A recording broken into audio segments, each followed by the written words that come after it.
بیٹھ رہے ہیں جی بیٹھے نہیں کرو جی اعوذ باللہ من الشیطان الرجیم بسم اللہ الرحمن الرحیم۔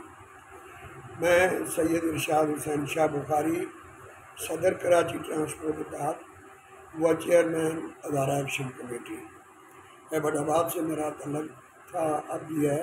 کراچی میں تقریباً 60 سال سے زیادہ ہو گئے مجھے، اور 50 سال سے میں ٹرانسپورٹ کی ڈیوٹی کر رہا ہوں۔ میں نے زمانہ بڑا دیکھا ہے، دنیا دیکھی ہے، اور اللہ تعالیٰ نے کرم کیا کہ میں پڑھا لکھا بھی ہوں اور بات کو سمجھتا ہوں، سمجھانا بھی جانتا ہوں۔ پاکستان میں جب بنا تو 5 سال کا تھا، 1942 کی پیدائش ہے۔ پاکستان بڑی مشکلوں کے ساتھ بنا ہے۔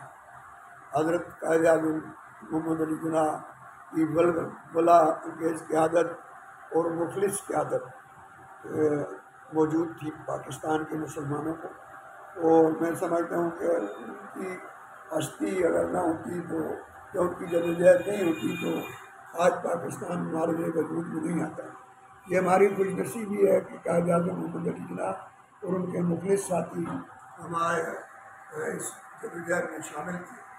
جب پاکستان بن گیا تو اس کے بعد جو آپ نے دیکھا سنا ہوگا، دیکھا نہیں، بزرگوں سے سنا ہوگا، ہمیں تو نہیں دیکھا لیکن پڑھا ہے اس تاریخ میں کہ وہاں سے ہجرت کر کے آنے والے مسلمانوں کے ساتھ ہندوؤں نے ان سے تھوڑی بڑی زیادتی کی، اور وہاں آتے ہوئے بہن بیٹیوں کی عزت، مال و اسباب، بہن بیٹیوں کی عزت تباہ برباد کر دی گئی، لوٹ لی گئی عزت ہماری بہن بیٹیوں کی۔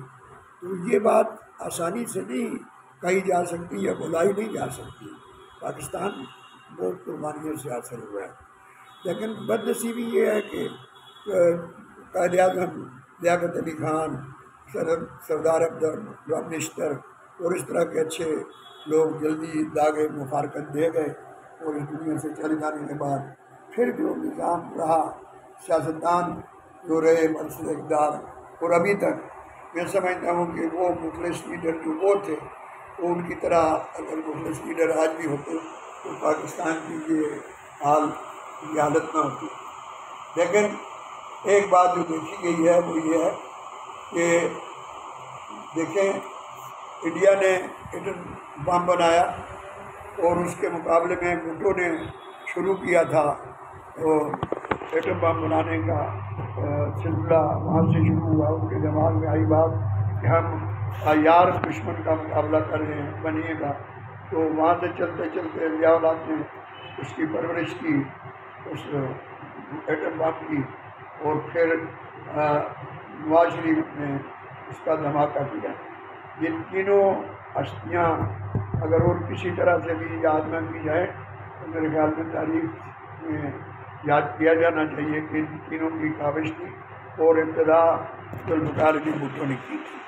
میں یہ کہنا چاہتا ہوں، اور حق بجانب وہ خوشی ہوتی ہے، انڈیا ہمارے مقابلے میں کئی گنا زیادہ طاقتور ہے، لیکن ہمارے پاس جو ایٹم بم کی طاقت ہے اس کی وجہ سے، اور ہماری فوج دنیا کی بہترین فوج ہے، جس پہ ہم نے ہمیشہ سے فیصلے میں بھی فخر کیا اور ہر وقت فخر کرتے ہیں۔